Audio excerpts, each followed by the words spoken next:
सदा सेव्या सदा सेव्या सदा सेव्या विशेषतः एकचैव पुराणस्य कथा परमपावनी एकचैव पुराणस्य कथा श्रवणमात्रतः किं ब्रह्मीव फलं तस्य शिवचित्तं समाश्रये। ॐ श्री सांब शिवाय नमः।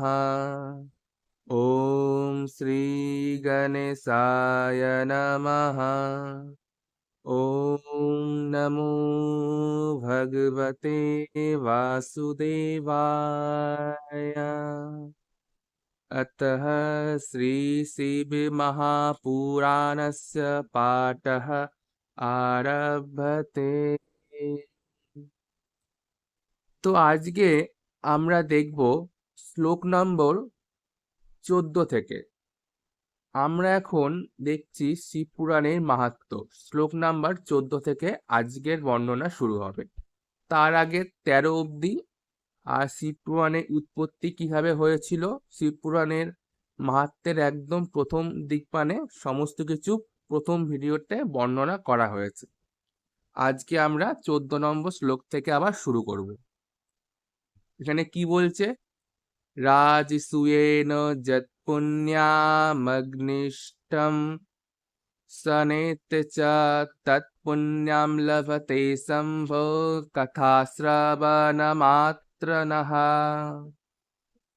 বলছে রাজসূয় যজ্ঞ এবং এই প্রকারের আরো অনেক অসংখ্য যত যত যজ্ঞ অনুষ্ঠান রয়েছে এবং সেই সমস্ত থেকে যে পুণ্যফল প্রাপ্ত হয়, সেই একই পুণ্যফল ভগবান শিবের কথা শোনা মাত্রই প্রাপ্ত হয়ে যায়।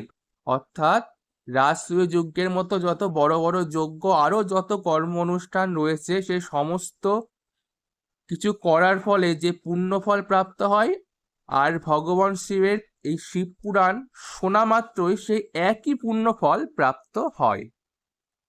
এর পরবর্তী শ্লোকে কি বলছে? এ শ্রীনবন্তি মুনে শৈবম পুরাণাম শাস্ত্রমুদ্যমাম তে মনুষ্যান মনো তত্ত্বা রুদ্র এবম ন সংশয়ঃ। বলছে হে মুনে, যে সকল মানুষ এই শ্রেষ্ঠ শাস্ত্র শিবপুরাণ শ্রবণ করে, শুধুমাত্র যদি কেউ প্রেমপূর্বক এ শ্রবণও করে, সেই মানুষকে কখনো মানুষ ভাববে না, সে তখন রুদ্র স্বরূপ, এতে কোনো সন্দেহ নেই। অর্থাৎ এমন মানুষ যে শ্রেষ্ঠ শাস্ত্র শিবপুরাণে শুধুমাত্র যদি প্রেমপূর্বক ভক্তিপূর্বক শ্রবণও করে, সে তখন আর মানুষ থাকে না, বা তাকে মানুষ ভাবা উচিত নয়, সে তখন রুদ্রের স্বরূপ হয়ে যায়, আর এতে কোনো সন্দেহ নেই। এই এবং না সংশয়া, এই কথাটা বলার বিশেষ একটা তাৎপর্য রয়েছে, কারণ সূর্যি এখানে বলতে চাইছে যে মানুষ এই শিবপুরাণের ভক্তিপূর্বক শ্রবণ করবে, সে স্বয়ং রুদ্র স্বরূপ হয়ে যায়। এই শ্লোকটা পড়ে অনেকের মনে সংশয় আসতে পারে বা সন্দেহ আসতে পারে, ওই জন্য তিনি এখানে বলেই দিয়েছেন রুদ্রাত এবং না সংশয়, এতে কোনো সন্দেহ নেই। অর্থাৎ শিবপুরাণ পড়ার সঙ্গে সঙ্গে বা শ্রবণ, যখন সে প্রেমপূর্বক শ্রবণ করবে, তার অন্তরে থাকা যে বিস্বরূপ যে শিব তত্ত্ব, সেটা জাগ্রত হয়ে যায়। সে জাগ্রত হতে শুরু করে, তখন সে রুদ্র স্বরূপ হয়ে যায়। শ্রীনবন্তা তৎপুরাণম হি তথা কীর্তয়তম চ তৎ পাদাম্বুজারা যাসেবা তীর্থানি মুনয় বিন্দু। বলছেন এই পুরাণ শ্রবণ আর কীর্তন যারা করেন, অর্থাৎ যারা সেই শিব স্বরূপে পৌঁছে গেছেন, তাদের চরণের যে ধূলি, সেই ধূলিকে মুনিগণ তীর্থের সমান মনে করেন। যেহেতু তখন সে রুদ্র স্বরূপ হয়ে যায়, সেই জন্য মুনিগণ তার চরণের ধূলিকে তখন তীর্থের সমান মনে করেন। অর্থাৎ যারা শিব পুরাণের শ্রবণ পাঠ করে তাদের স্থান, অর্থাৎ যারা প্রেমপূর্বক এই শিব পুরাণ শ্রবণ করে বা পাঠ করে তাদের এখানে রুদ্র স্বরূপ বলা হয়েছে। তো এই পরবর্তী শ্লোকটা কি বলছে? গন্তুম নিঃশ্রেষায়াম স্থানম যদ বিবাচতি দেহিনঃ সৈবম পুরাণমামল্যম ভক্তশ্রীণ বন্তু তে সদা। বলছে যে যে প্রাণী বা যে মানুষ এই পরম পদকে প্রাপ্ত করতে চায় তার সবসময় ভক্তিপূর্বক এই নির্মল শিব পুরাণের শ্রবণ করা উচিত। পরমপদ মানে যেখানে গেলে এই মনুষ্য দেহে বা এই ইহ জগতে আর ফিরে আসতে হয় না, সেটাই হচ্ছে পরমপদ। যারা এই পরমপদকে পেতে চায়, যারা বুঝে গেছে এই মায়ার জগতে আসলেই কিছু নেই, এখানে থাকা মানেই দুঃখ যন্ত্রণা ভোগ করা, অর্থাৎ যারা পরম পদকে প্রাপ্ত করতে চায়, সেই শিবকে প্রাপ্ত করতে চায়, তাদের অবশ্যই ভক্তিপূর্বক এই শিব পুরাণে শ্রবণ অবশ্যই করা উচিত। এবার কি বলছে? বলছে यदा सन्तु यदा सक्ता भवेत् स मुनि सत्तमा नियत्तामा प्रतीरीणां शृणुयात्ता मुहुत्तकमा यदि प्रतिदिनं सोतुं सक्तमानवो भवेत् पुण्यमासादिषु मुने शृणुयात् शिव पुराणकम्। এবার বলছে হে মুনিশ্রেষ্ঠ, যদি মানুষ প্রতিদিন এই শিব পুরাণ শুনতে বা শিব পুরাণ পাঠ করতে সমর্থ না হয়, যদি তার অর্থাৎ যদি কেউ প্রতিদিন এই শিব পুরাণ শ্রবণ করতে সমর্থ না হয় বা তার যদি সময় না হয়, তাহলে প্রতিদিন এক মনে এক মুহূর্ত, যদি এক মুহূর্ত এই শিব পুরাণ শ্রবণ করা উচিত। ধরে নিলাম কারোর কাছে সময় নেই শিব পুরাণ শ্রবণ করার, তাই এখানে বলছে যদি প্রতিদিন এক মুহূর্ত মানে 1 মিনিটের জন্যেও এই শিব পুরাণ শ্রবণ করা উচিত। এরপর বলছে হে মুনে, যদি মানুষ প্রতিদিন 1 মুহূর্তের জন্যেও এই শিব পুরাণ শুনতে অসমর্থ হয়, তাহলে কি করা উচিত? ধরে নিলাম তার দিনে 1 মিনিটও সময় নেই শিব পুরাণ শ্রবণ করা বা শিব পুরাণ পাঠ করা, তাহলে তার কি করা উচিত? বলছে কিসি পবিত্র মাইনে মে, মানে কোনো পবিত্র মাসে সেই শিব পুরাণের অবশ্যই শ্রবণ করা উচিত। পবিত্র মাস মানে আমরা সবাই জানি শ্রাবণ মাস কি পবিত্র মাস আমাদের জন্য। এছাড়া এমন আরো অনেক মাস আছে যে মাসগুলো অত্যন্ত পবিত্র হয়। বলছে যদি মানুষ দিনে 1 মুহূর্ত সময় না পায় শিব পুরাণ শ্রবণ করার, এখানে কিন্তু পাঠ করার কথাও বলছে না, শুধুমাত্র শ্রবণ করারও যদি সময় না হয়, তাহলে কোনো পবিত্র মাসে, শ্রাবণ মাসের মতো কোনো একটা পবিত্র মাসে এই শিব পুরাণে অবশ্যই শ্রবণ করা উচিত। দেখি এর পরে কি বলছে। মুহূর্ত বা তদর্বখনম চ বা হে শৃণবন্তি পুরাণম তন্নসেয়াম দুর্গতি ভবেৎ। বলছে যারা 1 মুহূর্ত অথবা সেই 1 মুহূর্তের অর্ধেক অথবা সেই অর্ধেকেরও অর্ধেক অথবা সে তারও কণা মাত্র যদি এই পুরাণ কেউ শ্রবণ করে তার দুর্গতি হয় না। কি বলছে?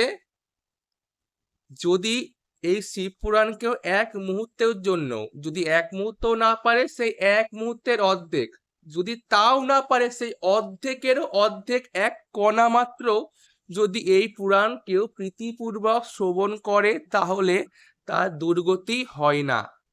এবার এখানে দুর্গতি বলতে কি বলা হচ্ছে? অনেকে বলবে আচ্ছা দুর্গতি মানে কি, তাহলে সে কোনো দুঃখ কষ্ট ভোগ করবে না, তার কি কোনো রোগ বাগ হবে না? এখানে কি এমন বলা হচ্ছে? না। আমরা যদি একটু বাস্তবিক দিক দিয়ে দেখি, আমরা দেখতে পাবো যারা ভক্তির পথে অগ্রসর হয় বাস্তবে কিন্তু তারাই বেশি দুঃখ কষ্ট ভোগ করে। তাহলে এখানে কোন দুর্গতির কথা বলা হচ্ছে? আমি একজন মহারাজের মুখে খুব একটা ভালো কথা শুনেছিলাম, তোমার জন্য দুর্দিন কোনটা? যেদিন তুমি এক মুহূর্তের জন্য ভগবানকে স্মরণ করবে না, সেইটা হচ্ছে তোমার জন্য দুর্দিন। অর্থাৎ এই শিবপুরাণ শ্রবণ মাত্রই তার মধ্যে চেতনার বিকাশ ঘটতে থাকবে। এর ফলে সে সমস্ত দুঃখ যন্ত্রণা ভোগ করা সত্ত্বেও তার চিত্ত সদা শিবের প্রতি লেগে থাকবে। অর্থাৎ সেই জীবের আর দুর্গতি হবে না। এর পরবর্তী শ্লোকটা খুবই ইম্পর্টেন্ট, কারণ এই শ্লোকটা নিয়ে অনেক সময় অনেক কন্ট্রোভার্সি হতে দেখা গেছে। কি বলতে শ্লোকে? তৎপুরাণাং চ শৃণুবানঃ পুরুষো মুনিঃসরা সা নিঃসরতি সংসারম দগ্ধকর্ম মহাটবিমো। অর্থাৎ বলছেন, হে মুনীশ্বর, যে পুরুষ এই শিব পুরাণের কথা শ্রবণ করে সেই পুরুষ এই কর্মরূপী যে সংসার, সেই সংসার পার করে যায়। অর্থাৎ যে সে শিবকে প্রাপ্ত করতে পারে বা পরম পদকে সে প্রাপ্ত করতে পারে। এবার অনেকে বলবে, আচ্ছা তাহলে শিব পুরাণ ভেদাভেদ করছে, এখানে শুধু পুরুষদের কথা বলা হয়েছে, অর্থাৎ শিব পুরাণ কি বলছে? পুরুষরাই শুধুমাত্র মুক্তির অধিকারী। তাহলে মহিলারা কি দোষ করলো? তারা কি তাহলে শিবকে পার অধিকারী নয়? তারা কি তাহলে পরম পদের অধিকারী নয়? আমাদের চোখ সবসময় যা দেখে তা কিন্তু সত্যি হয় না। এখানে এই যে পুরুষ শব্দটা ব্যবহার করা হয়েছে, এই যে পুরুষ শব্দটা ব্যবহার করা হয়েছে, এখানে পুরুষ বলতে কিন্তু কোনো প্রকারের মেল বা ম্যানকে বোঝানো হচ্ছে না। এখানে পুরুষ মানে কি বোঝানো হচ্ছে? এখানে পুরুষ মানে বোঝানো হচ্ছে জীবাত্মা। যদি একটু প্র্যাকটিক্যালি আমরা দেখি, এখানে আমরা না তো কেউ ছেলে না তো কেউ মেয়ে, আমরা সবাই জীবাত্মা, উই আর সোল। যদি আমি একটু গীতা পড়ি, আমরা গীতায় দেখব সেখানে স্বয়ং ভগবান শ্রীকৃষ্ণ কি বলছেন, যেমন আমরা জামা কাপড় নোংরা হয়ে গেলে বা সেটা ছিঁড়ে গেলে আমরা জামা কাপড় পাল্টাই, ঠিক সেই রকমই যেদিন এই দেহ আমাদের অকেজো হয়ে যাবে, সেদিন এই দেহ ছেড়ে আমরা অন্য কোনো দেহে প্রবেশ করব। অর্থাৎ আমরা কখনো ছেলেরূপী দেহের মধ্যে ঢুকে আছি বা কখনো মেয়েরূপী দেহের মধ্যে ঢুকে আছি। কারণ যাকে আমরা ছেলে বলছি বা যাকে আমরা মেয়ে বলছি সেটা কিন্তু এই মাটির তৈরি দেহ। একটা সময় এই দেহ, এই পঞ্চভূতের তৈরি দেহ, সেই পঞ্চভূতেই বিলীন হয়ে যাবে। তাই ভগবান শিবের কাছে আমরা না তো কেউ ছেলে না তো কেউ মেয়ে, সবাই আমরা জীবাত্মা। আর এখানে পুরুষ মানে সেই জীবাত্মাদের কথাই বলা হয়েছে, যারা শিব থেকে এসে এই মায়ার জগতে আটকে পড়েছে এবং আমাদের অন্তিম উদ্দেশ্য সেই শিব অব্দি ফিরে যাওয়া। এবার দেখি এর পরবর্তী শ্লোকে কি বলছে। বলছে, সৎপুণ্যম সর্বদানেষু সর্বযজ্ঞেষু বামুনে শম্ভো পুরাণ শ্রবণম তৎফলম নিষ্ফলম ভবেৎ। বলছে, হে মুনে, সমস্ত প্রকার দান, সমস্ত প্রকার দান আর সমস্ত প্রকার যজ্ঞের মাধ্যমে যেসব পুণ্য ফল প্রাপ্ত হয়, সেই সকল ফল ভগবান শিবের এই পুরাণকে শোনা মাত্রই নিশ্চল হয়ে যায়।